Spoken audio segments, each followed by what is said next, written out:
In this segment, we will look at how to use block ciphers to encrypt multiple messages using the same key. This comes up in practice, for example, in file systems where the same key is used to encrypt multiple files. It comes up in networking protocols where the same key is used to encrypt multiple packets. So let's see how to do it. The first thing we need to do is to define what does it mean for a cipher to be secure when the same key is used to encrypt multiple messages. When we use the key more than once, the result of that is that the adversary gets to see many ciphertexts encrypted using the same key.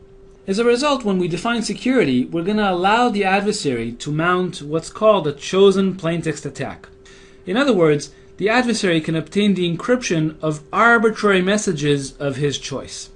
So for example, if the adversary is interacting with Alice, the adversary can ask Alice to encrypt arbitrary messages of the adversary's choosing, and Alice will go ahead and encrypt those messages and give the adversary the resulting ciphertexts. You might wonder, why would Alice ever do this? How can this possibly happen in real life? But it turns out this is actually very common in real life, and in fact this modeling is quite a conservative modeling of real life. For example, the adversary might send Alice an email. When Alice receives the email, she writes it to her encrypted disk, thereby encrypting the adversary's email using her secret key. If later the adversary steals this disk, then he obtains the encryption of an email that he sent to Alice under Alice's secret key. So that's an example of a chosen plaintext attack where the adversary provided Alice with a message and she encrypted that message using her own key, and then later the attacker was able to obtain the resulting ciphertext. So that's the adversary's power, and then the adversary's goal is basically to break semantic security. So let's define this more precisely. As usual, we're going to define semantic security under a chosen plaintext attack using two experiments, experiment 0 and experiment 1, that are modeled as a game between a challenger and an adversary. When the game begins, the challenger is going to choose a random key k, and now the adversary basically gets to query the challenger. So the adversary begins by submitting a semantic security query, namely he submits two messages, M0 and M1.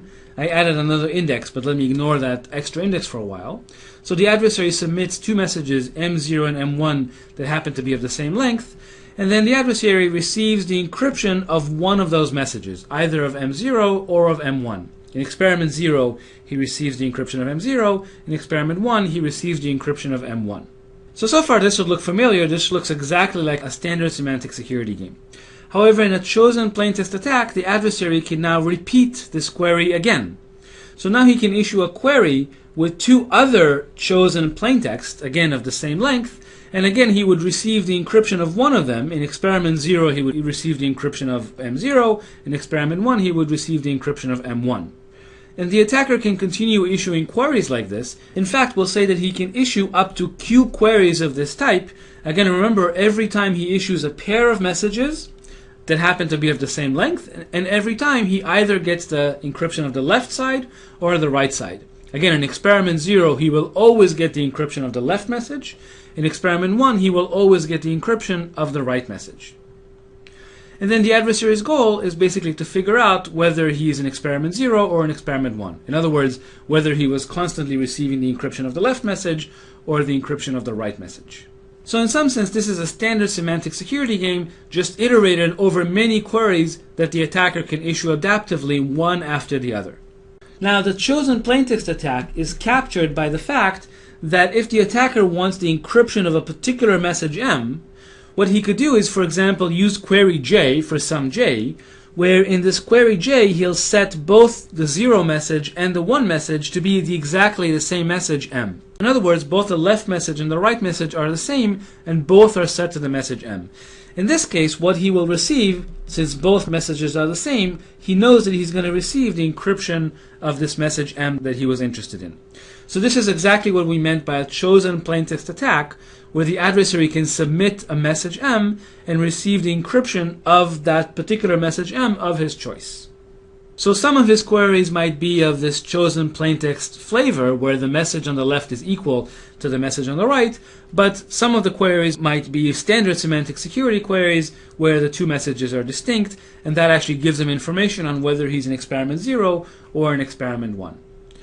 Now, by now, you should be used to this definition where we say that the system is semantically secure under a chosen plaintext attack if for all efficient adversaries, they cannot distinguish experiment 0 from experiment 1. In other words, the probability that at the end they output B prime, which we're going to denote by the output of experiment B, this output will be the same whether they're in experiment 0 or experiment 1.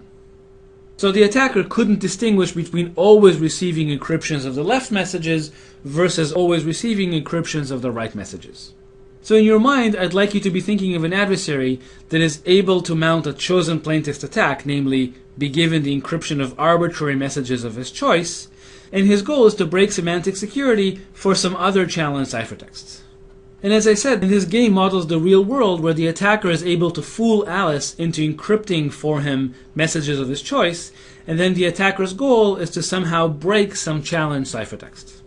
So I claim that all the ciphers that we've seen up until now, namely deterministic counter mode or the one-time pad, are insecure under a chosen plaintext attack. More generally, suppose we have an encryption scheme that always outputs the same ciphertext for a particular message M. In other words, if I ask the encryption scheme to encrypt the message M once, and then I ask the encryption scheme to encrypt the message M again, if in both cases the encryption scheme outputs the same ciphertext, then that system cannot possibly be secure under a chosen plaintext attack. And both deterministic counter mode and the one-time pad were of that flavor. They always output the same ciphertext given the same message. And so let's see why that cannot be chosen plaintext secure. And the attack is actually fairly simple. What the attacker is going to do is he's going to output the same message twice. This just says that he really wants the encryption of M0. So here the attacker is given C0, which is the encryption of M0. So this was his chosen plaintext query, where he actually received the encryption of the message M0 of his choice. And now he's going to break semantic security. So what he does is he outputs two messages, M0 and M1 of the same length, and he's going to be given the encryption of MB. But lo and behold, we said that the encryption system always outputs the same ciphertext when it's encrypting the message M0. Therefore, if B is equal to 0, we know that C, this challenge ciphertext, is simply equal to C0 because it's the encryption of M0. However, if B is equal to 1, then we know that this challenge ciphertext is the encryption of M1, which is something other than C0. So all the attacker does is he just checks if C is equal to C0, he outputs 0. In other words, he outputs 1. So in this case, the attacker is able to perfectly guess this bit B, so he knows exactly whether he was given the encryption of M0 or the encryption of M1, and as a result, his advantage in winning this game is 1, meaning that the system cannot possibly be CPA secure. 1 is not a negligible number. So this shows that deterministic encryption schemes cannot possibly be CPA secure, but you might wonder, well, what does this mean in practice? Well, in practice, this means, again, that every message is always encrypted to the same ciphertext. What this means is if you're encrypting files on disk and you happen to be encrypting two files that happen to be the same, they'll result in the same ciphertext, and then the attacker, by looking at the encrypted disk, will learn that these two files actually contain the same content. The attacker might not learn what the content is, but he will learn that those two encrypted files are an encryption of the same content, and he shouldn't be able to learn that.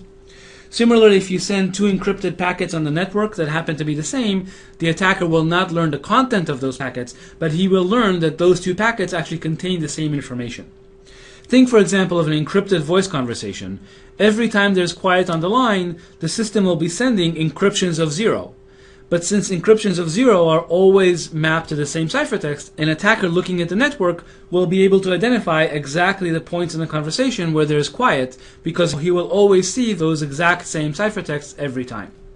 So these are examples where deterministic encryption cannot possibly be secure.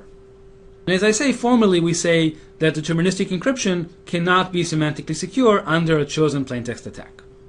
So what do we do? Well, the lesson here is if the secret key is going to be used to encrypt multiple messages, it had better be the case that given the same plaintext to encrypt twice, the encryption algorithm must produce different ciphertexts. And so there are two ways to do that. The first method is what's called randomized encryption. Here the encryption algorithm itself is going to choose some random string during the encryption process, and it's going to encrypt the message M using that random string. So what this means is that a particular message M0, for example, isn't just going to be mapped to one ciphertext, but it's going to be mapped to a whole ball of ciphertexts, where on every encryption, basically we output one point in this ball. So every time we encrypt, the encryption algorithm chooses a random string, and that random string leads to one point in this ball. Of course, the decryption algorithm, when it takes any point in this ball, will always map the result to M0.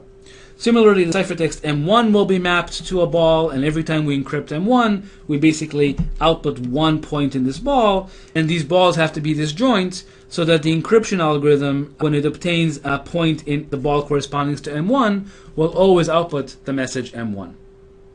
In this way, since the encryption algorithm uses randomness, if we encrypt the same message twice, with high probability we'll get different ciphertexts. Unfortunately, this means that the ciphertext necessarily has to be longer than the plaintext, because somehow the randomness that was used to generate the ciphertext is now encoded somehow in the ciphertext.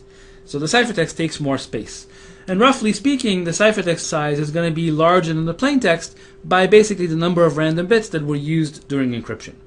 So if the plaintexts are very big, if the plaintexts are gigabytes long, the number of random bits is going to be on the order of 128, so maybe this extra space doesn't really matter.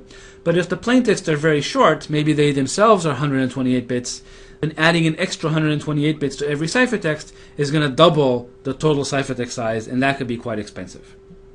So as I say, randomized encryption is a fine solution, but in some cases it actually introduces quite a bit of cost. So let's look at a simple example.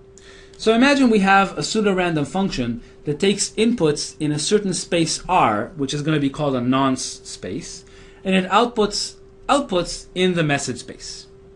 And now let's define the following randomized encryption scheme. When we want to encrypt a message M, what the encryption algorithm is going to do is first it's going to generate a random R in this nonce space R, and then it's going to output a ciphertext that consists of two components. The first component is going to be this value R, and the second component is going to be an evaluation of the pseudo-random function at the point R, XORed with the message M.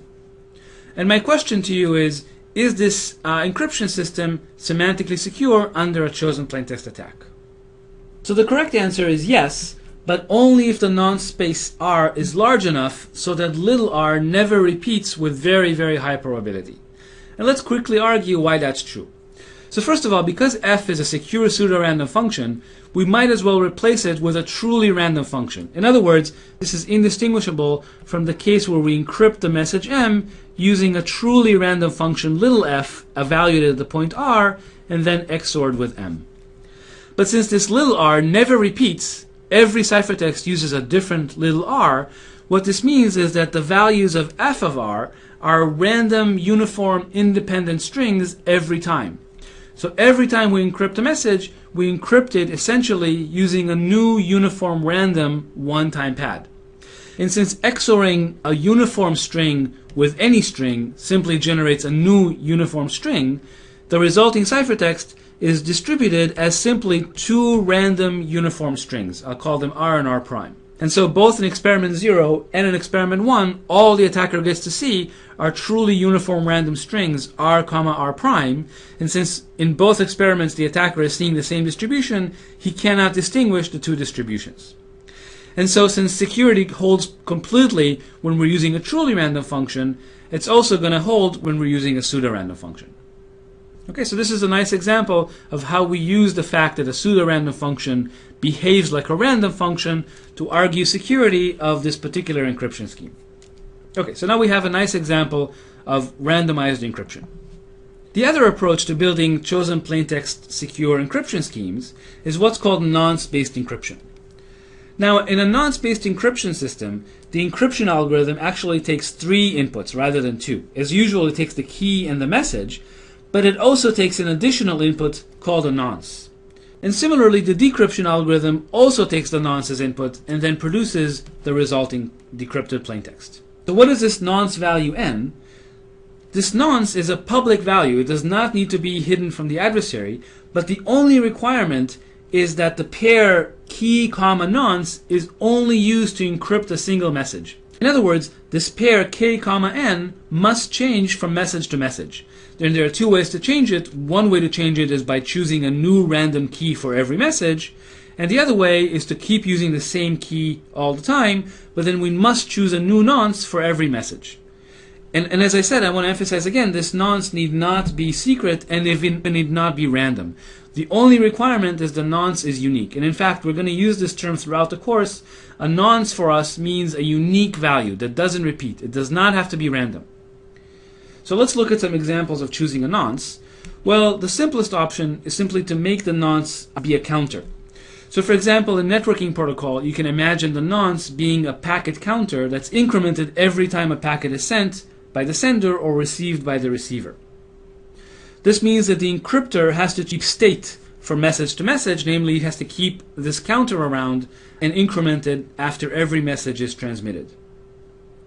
Interestingly, if the decryptor actually has the same state, then there's no need to include the nonce in the ciphertext since the nonce is implicit. Let's look at an example. The HTTPS protocol is run over a reliable transport mechanism, which means that packets sent by the sender are assumed to be received in order at the recipient. So if the sender sends packet 5 and then packet 6, the recipient will receive packet number 5 and then packet number 6 in that order. This means that if the sender maintains a packet counter, the recipient can also maintain a packet counter, and the two counters basically increment in sync. In this case, there's no reason to include the nonce in the packets because the nonce is implicit between the two sides. However, in other protocols, for example in IPsec, IPsec is a protocol designed to encrypt the IP layer. The IP layer does not guarantee in-order delivery, and so the sender might send packet number 5 and then packet number 6, but those will be received in reverse order at the recipient. In this case, it's still fine to use a packet counter as a nonce, but now the nonce has to be included in the packet so that the recipient knows which nonce to use to decrypt the received packet. So as I say, nonce-based encryption is a very efficient way to achieve CPA security, and in particular if the nonce is implicit, it doesn't even increase the ciphertext length. Of course, another method to generate a unique nonce is simply to pick the nonce at random, assuming the nonce space is sufficiently large so that with high probability the nonces will never repeat for the life of the key. Now in this case, nonce-based encryption simply reduces to randomized encryption. However, the benefit here is that the sender does not need to maintain any state from message to message. So this is very useful, for example, if encryption happens to take place on multiple devices. For example, I might have both a laptop and a smartphone. They might both use the same key, but in this case, if I required stateful encryption, then my laptop and the smartphone would have to coordinate to make sure that they never reuse the same nonce. Whereas if both of them simply pick nonces at random, they don't need to coordinate because with very high probability, they'll simply never choose the same nonce. Again, assuming the nonce space is big enough. So there are some cases where stateless encryption is quite important, in particular where the same key is used by multiple machines. So I want to define more precisely what security means for nonce-based encryption. And in particular, I want to emphasize that the system must remain secure when the nonces are chosen by the adversary. The reason it's important to allow the adversary to choose the nonces is because the adversary can choose which ciphertext it wants to attack. So imagine the nonce happens to be a counter, and it so happens that when the counter hits the value 15, maybe at that point it's easy for the adversary to break semantic security.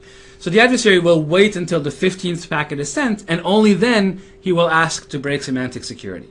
So when we talk about nonce-based encryption, we generally allow the adversary to choose the nonce, and the system should remain secure even under those settings. So let's define the CPA game in this case. And it's actually very similar to the game before. Basically, the attacker gets to submit pairs of messages, MI0 and MI1. Obviously, they both have to be of the same length.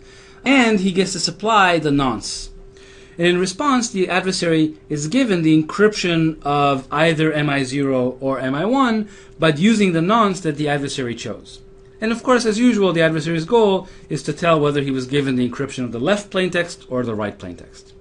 And as before, the adversary gets to iterate these queries, and he can issue as many queries as he wants. We usually let Q denote the number of queries that the adversary issues. Now, the only restriction, of course, which is crucial, is that although the adversary gets to choose the nonces, he's restricted to choosing distinct nonces. The reason we force him to choose distinct nonces is because that's the requirement in practice. Even if the adversary fools Alice into encrypting multiple messages for him, Alice will never use the same nonce again.